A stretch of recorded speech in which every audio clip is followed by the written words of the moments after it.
So ngayon guys, magluluto tayo ng bula-bulang sardinas. So papakita ko sa inyo ang sangkap at ituturo ko rin kung paano gawin. Napaka-easy lang dito guys. So ito yung mga sangkap.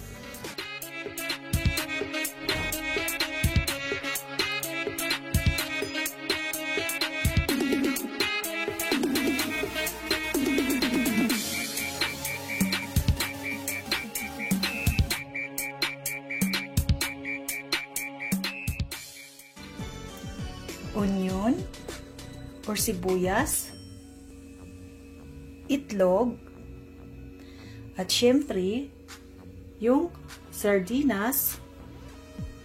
Meron din tayong tuyo or soy sauce, tapos yung harina, hot chili sauce, meron tayong oregano, paminta powder or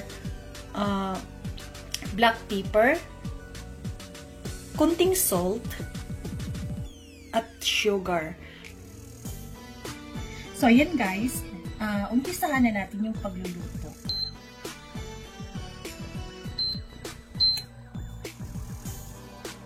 So, paiinitin lang natin ito. Tapos, lalagyan natin ng konting mantika. Ayan.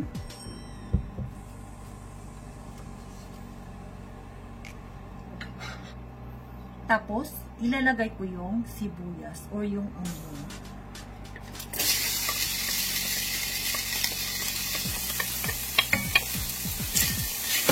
Igigisa lang natin yung sibuyas dito.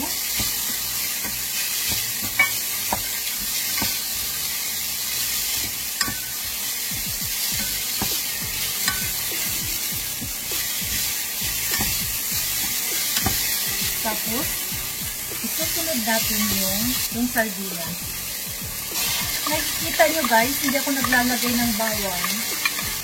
Hindi ako naglalagay ng bawang guys. Kasi, hindi kasi ako kumakain ng bawang. So, kung kayo magluto nito guys, lalagyan nyo ng bawang. Kasi, syempre, maano naman yung bawang. Maganda sa kalusugan talaga yung bawang. Tapos, sa akin kasi guys, kahit gusto ko mang kumain, kaya lang ako ayaw talaga tanggapin ng sikmura ko yung bawang. Tapos, isusunod ko dito yung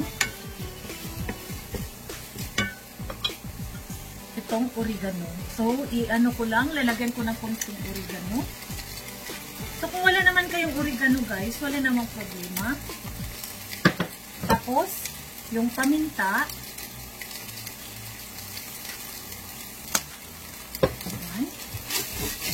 Sinaan lang natin yung apoy kasi masusunog na. Sobrang init.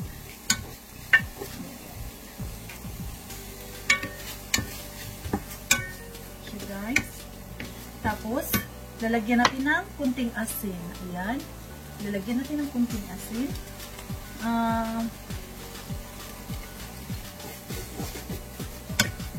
Tapos yung sugar. Yung sugar, ilalagay ko yung sugar.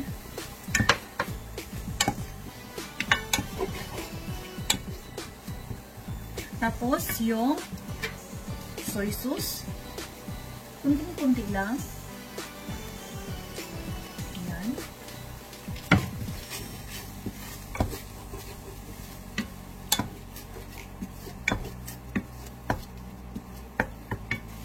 So, lalagyan din natin sa konti chili sauce.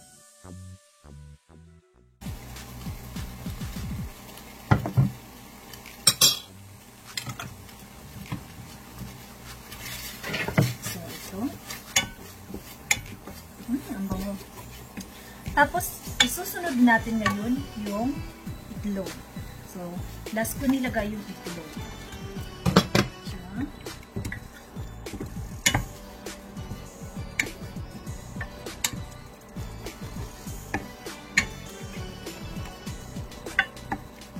Tapos, konting harina. Lalagyan ko siya ng konting harina.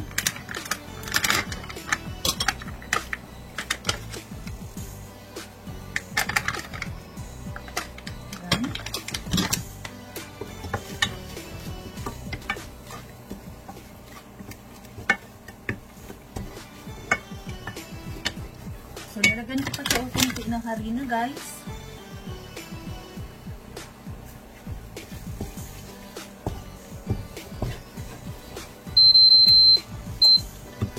Pinatay ko na.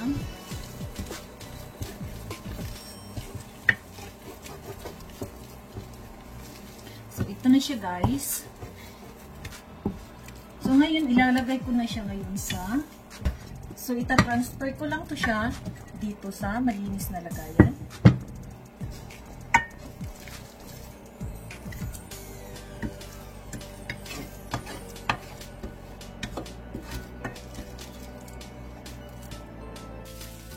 So, ito guys, bilog-bilogin lang natin ito. Ganito. Tapos, i-roll lang natin siya sa harina. Ayan.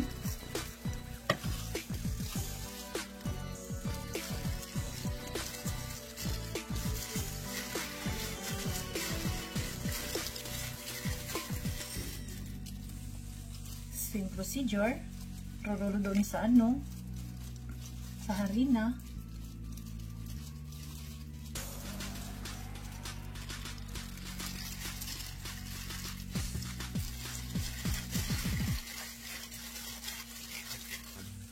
Natapos ko na siyang na bilog-bilog. So, ang susunod ko nitong gawin is iprito ko siya.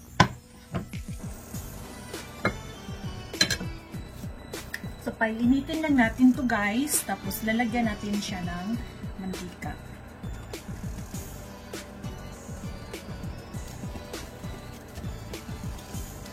So, yan, nilagyan natin ng mantika.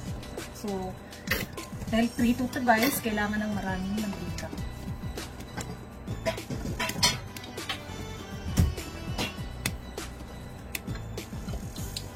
So, ayun na siya guys. Ilalagay ko na siya.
Ang bango.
So, ito siya guys, luto na.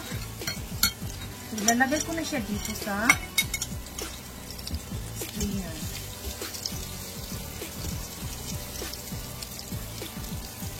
Yan na siya guys.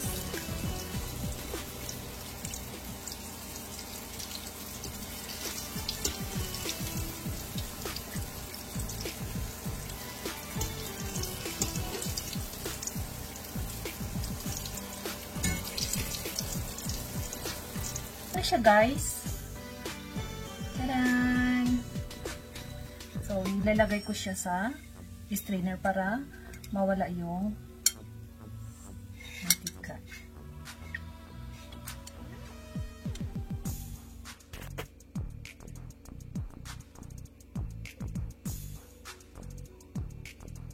Titikman na natin kung ano ang lasa. So, meron din tayong sausawan. So, titikman natin kung masarap ba siya.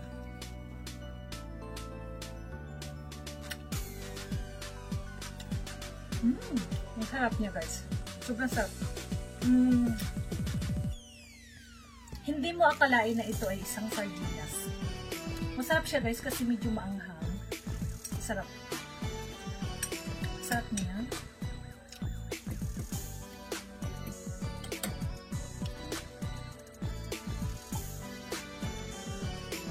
Ang sarap.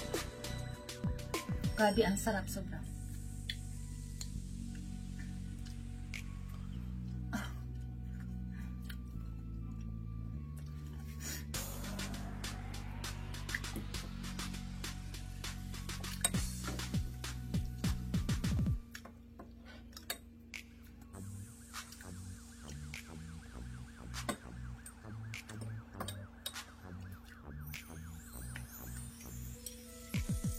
So, sa palagay ko guys, kasi ano to siya, sardinas na Pilipinas. Palagay ko, pag ito ihain ko sa asawa ko, kakain siya at hindi niya malalaman na hindi niya malalaman guys na sardinas na ito. Ang harap. Sarap sobrang. Wala na. So, ayun na nga guys. Natikman na natin. So, masarap talaga siya guys. So, yung nasa Pilipinas, lalo na sa panahon natin ngayon, na puro tayo dilata, puro tayo sardinas. So, try nyo magluto ng ganito. So, nakakaano din siya kasi mas mabilis lang din siya lutuin. So, yun lang guys. Maraming salamat.